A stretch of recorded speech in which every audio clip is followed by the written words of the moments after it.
नमस्कार, कैसे हैं आप सभी। आज का वीडियो लेक्चर में आपका स्वागत है। पीसीएस गुरुजी में स्वागत है। बहुत सारे बच्चों की क्वेरी आ रही थी कि सर थोड़ा धीरे जो है इस लेक्चर को लेकर चला जाए, क्योंकि हमें थोड़ी परेशानी होती है। थोड़ी तेज़ी में आप चलते हैं तो थोड़ी साफ शब्दों में बोलें, तो ये कोशिश जारी रहेगी। मैं उसको लेकर आगे बढ़ता हूँ। साथ ही साथ एक चीज़ मुझे बताना था आपसे, वो ये था कि आज की जो वीडियो लेक्चर है, हम लोगों ने ये प्लानिंग की है, पीसीएस गुरुजी का एक इनिशिएटिव है कि एक पॉलिटी का, भारत की राज व्यवस्था का ऐसा सीरीज बनाया जाए जिसमें बच्चों को कहीं और जाने की ज़रूरत न हो, सही सभी क्वेश्चन, सभी पहलुओं को बारीकियों से यहीं पे समझे और एग्जाम्पल के साथ समझे। साथ ही साथ कुछ और चीज़ों पे मुझे बात करनी थी कि जैसे ही लेक्चर ख़त्म होगा उसके बाद में आपको 5 MCQ दिया जाएगा। उसको आपको कल सॉल्व करके देना है कमेंट सेक्शन में, और इसकी PDF जो है आपको टेलीग्राम पे मिल जाएगी।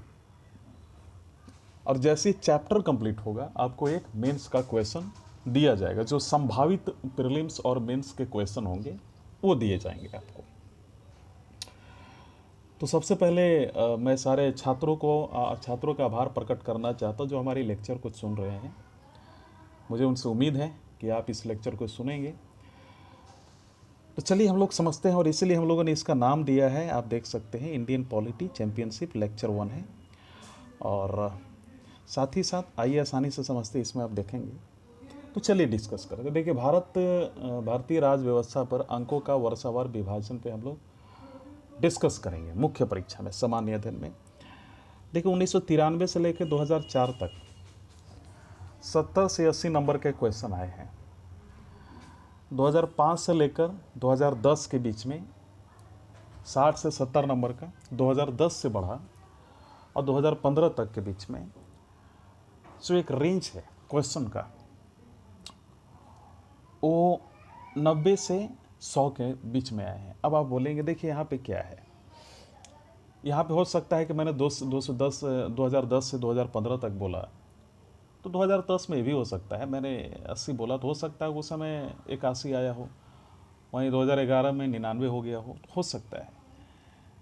लेकिन ये चीज़ हुई थी 2011 में, जो है 83 क्वेश्चन आई थी, और 2010 में 83 क्वेश्चन, और 2011 में जो टोटल क्वेश्चन आई थी वो 97 आई थी। ये चीज़ें बनी थी। और ये जो क्वेश्चन का आकलन मैं बता रहा हूँ, हमने खुद अपनी सर्विस में अपने सीनियर से बात किया जो उस समय उन्होंने एग्ज़ाम दिया था, तो उनकी कुछ अनुभव है वहाँ, यहाँ भी मैं उनका साझा कर रहा हूँ। बात रही प्रारंभिक परीक्षा की, तो 1993 में 14 क्वेश्चन, 1994 में 12, 95 में 9, 97 में 11 क्वेश्चन, 98 में 7 क्वेश्चन, 99 में 10 क्वेश्चन, 2000 में 13 क्वेश्चन, 2001 से लेकर 2004 के बीच में 18 क्वेश्चन, 2005 से लेकर 2013 के बीच में टोटल क्वेश्चन जो है यही 13-14 के बीच में है। इसके बाद जो सिलसिला जारी रहा 2017 तक, तो उसमें जो क्वेश्चन है यही जो है 10 से लेकर 18-19 के बीच में आता रहा। तो हम ये देख रहे हैं कि कहीं ना कहीं पॉलिटी का वेटेज बहुत ज़्यादा है। पॉलिटी अगर आप समझ गए तो आपका इंटरव्यू में भी काफ़ी ज़्यादा आपको जो है बूस्ट देगा। तो चलिए इन्हीं सारे बिंदुओं के साथ हम लोग चर्चा करते हैं और बाकी समझते हैं कि हमारा क्या क्या हम इसमें समझ सकते हैं, क्या क्या इनमें जो प्रॉब्लम्स हैं, कैसे पहलुओं को, क्योंकि इस बुक को आपने पहले भी बहुत बार पढ़ा होगा, लेकिन आज हम लोग थोड़ा सा डिटेल में पढ़ेंगे। ठीक है, मैं इसमें नहीं आपको कोई ट्रिक्स बताऊंगा, इसको काफ़ी डिटेल में लेकर चलूँगा ताकि कोई भी बिगिनर उसको जो है शुरुआती तरीके से पढ़ सकें। समझ में आ रहा है आपको? तो चलिए हम लोग आगे बढ़ते हैं और समझते हैं कि आखिर हिस्टोरिकल बैकग्राउंड क्या है ना। तो यहाँ पे आप जैसा कि देख सकते हैं, हिस्टोरिकल बैकग्राउंड इस चैप्टर का नाम है, यानी ऐतिहासिक पृष्ठभूमि। समझ रहे हैं आप इस बात को? तो फिर यहाँ पे देख सकते हैं इसकी एक्सप्लेनेशन भी दी हुई है ना। तो शुरू करते हैं। तो इसमें हम लोग जो है देखेंगे, इसकी जो नोट्स है थोड़ी सी लेंदी हो जाएगी, तो इससे बेटर है कि हम लोग इसको लेकर चलते हैं। तो सबसे पहले बढ़ते हैं, हमारा जो ऐतिहासिक पृष्ठभूमि है इसको लेकर हम लोग थोड़ा चर्चा करते हैं। देखिए, बहुत सारी बातें कही जाती हैं, बहुत सारी चीज़ें वोकल के रूप में जो है समाज में बोली जाती हैं, लेकिन उनके बारे में हमें चर्चा नहीं करना है। देखिए, बात है 1600 ईस्वी की, ठीक है, ध्यान से सुनिएगा। 1600 ईस्वी की बात है। तो उस समय एक घटना हुई। घटना क्या हुई? जो है भारत में ब्रिटिश जो थे इस समय ईस्ट इंडिया कंपनी के रूप में व्यापार करने आए। तो ईस्ट इंडिया कंपनी का मतलब क्या हुआ, पहले समझिए इस बात को। जो ब्रिटिशर्स थे वो पहले बिजनेस करने आए थे इंडिया में, तो वो सबसे पहले कलकत्ता की तरफ उन्होंने अपना कदम बढ़ाया था। तो इंडिया जो है उस समय उसको ईस्ट इंडिया बोला जाता था, मतलब कहने का मतलब वो इंडिया के ईस्ट में था। तो कुछ लोग बोलते हैं कि यही नाम दिया गया, इसी कारण से दिया गया, लेकिन वास्तविकता यही है। तो उस समय व्यापार करने आए, और महारानी जो एलिजाबेथ थी उस समय इंग्लैंड की, तो प्रथम एलिजाबेथ प्रथम, समझिए बात को, जो प्रथम थी कि चार्टर द्वारा उन्हें भारत में व्यापार करने के लिए जो है विस्तृत अधिकार प्राप्त थे। मतलब उनको काफ़ी ज़्यादा जो है मतलब अगर बिजनेस करना चाहते थे तो कहीं भी कर सकते थे। एक था, ऐसा नहीं कि एक जगह पे ही लोकेटेड था कि आपको कलकत्ता में ही करना है, बहुत ज़्यादा उनको जो है विस्तृत मिला हुआ था। तो कंपनी जिसके कार्य अभी तक सिर्फ जो है व्यापारिक कार्यों तक ही सीमित था, ईस्ट इंडिया कंपनी का, उसने 1765 में, यानी लगभग कितने 165 साल बाद, बंगाल, बिहार और उड़ीसा के दीवानी, यानी हम बोल सकते हैं कि राजस्व एवं दीवानी न्याय के अधिकार, तो उनको जो है अधिकार प्राप्त हो गया, उनको राइट्स मिल गया उसका।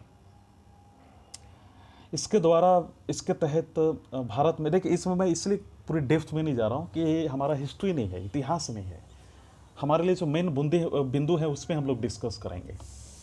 तो इसके तहत भारत में उसके क्षेत्रीय शक्ति बनने की प्रक्रिया प्रारंभ हुई। तो ईस्ट इंडिया कंपनी दिन पर दिन जो है मजबूत होता गया। 1858 में सिपाही विद्रोह हुआ, सिपाही मिटूनी, आपको मालूम है कि मेरठ से शुरू हुई थी, बहादुर शाह जफर ने लीड किया था। तो उधर हम लोग नहीं जाएंगे, हम लोग अपने पॉलिटी में रहेंगे। तो उसमें सिपाही विद्रोह के जो परिणाम स्वरूप जो आउटकम आया, उस समय जो ब्रिटिश क्राउन था यानी ताज, उसने भारत के जो शासन का जो है अकाउंटेबिलिटी, रिस्पॉन्सिबिलिटी, उत्तरदायित्व डायरेक्टली अपने हाथों में ले लिया। और यह शासन 15 अगस्त 1947 में भारत की स्वतंत्रता प्राप्ति तक अनवरत रूप से जारी रहा, मतलब चलता रहा लगातार। 1947, 15 अगस्त 1947 के बाद जो है वो चीज़ें इंडियंस को सौंपी गई थी। उस वक्त हम लोग डिस्कस करेंगे कि कौन कौन इंडिया से क्या पोस्ट था जवाहरलाल नेहरू का, सब सारे इसमें हम लोग पढ़ेंगे। फ्रीडम मिलने के साथ ही भारत में एक संविधान की बहुत बड़ी रिक्वायरमेंट जो है लोगों को महसूस हुई। तो 1934 में, यानी 1935 में गवर्नमेंट ऑफ इंडिया एक्ट आया। उसके एक साल पहले एम एन राव ने भारत में साम्यवाद आंदोलन का जो है कि प्रणेता के दिए गए सुझाव को जो है उन्होंने अमल में लाने के उद्देश्य से 1946 में एक संविधान सभा का उन्होंने गठन किया गया उनके द्वारा। तो 26 जनवरी 1950 को संविधान अस्तित्व में आया, पहली बार इंडिया का खुद का संविधान, जो इसमें किसी कंट्री का हस्तक्षेप ना हो। हालांकि संविधान और जो राज व्यवस्था थी यानी कॉन्स्टिट्यूशन और गवर्नेंस, उनकी अनेक जो है विशेषताएं ब्रिटिश शासन से ग्रहण की गई थी, मतलब कॉपी ही किया गया था, हम ये बोल सकते हैं। तथापि ब्रिटिश शासन में कुछ घटनाएं ऐसी थी जिनके कारण ब्रिटिश शासित भारत में, यानी उस समय जो ब्रिटिश कहीं अंदर था, आपको तो मालूम है, तो भारत में सरकार और प्रशासन की जो विधिक रूपरेखा निर्मित की गई थी, मतलब जो देश की आज़ादी के पहले जो रूपरेखा थी, फ्रेमवर्क था, वही चीज़ें लागू किया गया। जैसे पार्लियामेंट था, अपर हाउस, लोअर हाउस, वो भी यहाँ पे लागू किया गया। तो इन घटनाओं ने, इन सारे इंसिडेंट्स ने हमारे संविधान और राजतंत्र पर गहरा प्रभाव छोड़ा, और आज भी आप देख सकते हैं हर एक फील्ड में। तो इन घटनाओं को हम लोग थोड़ा सा अच्छे से समझेंगे। चलिए, पहला जो है इस बारे में थोड़ा डिस्कस करते हैं।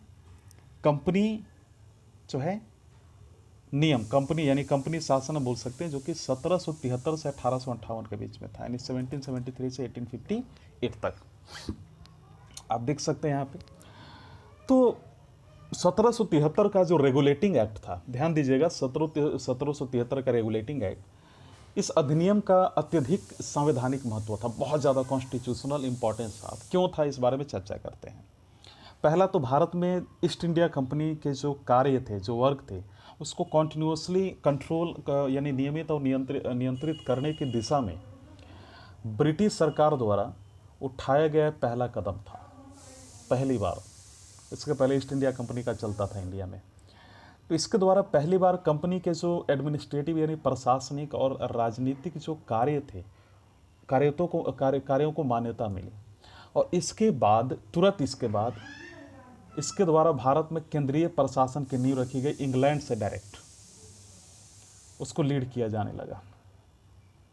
लेकिन फिर भी कुछ मामलों में ईस्ट इंडिया कंपनी की चलती थी। तो अधिनियम की क्या विशेषताएं थी, अगर हम इस बारे में डिस्कस करें तो अधिनियम की क्या विशेषताएं थी, इसके बारे में डिस्कस कर रहे हैं। तो चलिए इस बारे में थोड़ा सा हम लोग डिस्कस करते हैं।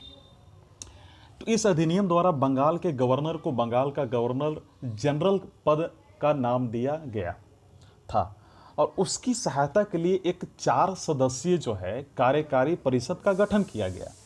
तो ये भी बताया जाता है कि ऐसे पहले गवर्नर जो हुए लॉर्ड वारेन हेस्टिंग्स हुए। तो ये ध्यान देना आपको। तो इसके द्वारा मद्रास एवं बम्बई के जो गवर्नर थे, उस समय आपको मालूम ही है कि 3 ही प्रेसिडेंसी हुआ करता था, बंगाल, मद्रास और बम्बई। वो तीनों कोना पे ही था। जैसे मद्रास हो गया दक्षिण में था भारत का, और बम्बई जो है वेस्ट में था, और वही कलकत्ता जो है ईस्ट माना जाता, आप उसको बोल सकते हैं। तो बंगाल के गवर्नर जनरल के अधीन हो गए, क्योंकि मद्रास और बम्बई के जो गवर्नर थे वो बंगाल के गवर्नर जनरल के अधीन हो गए।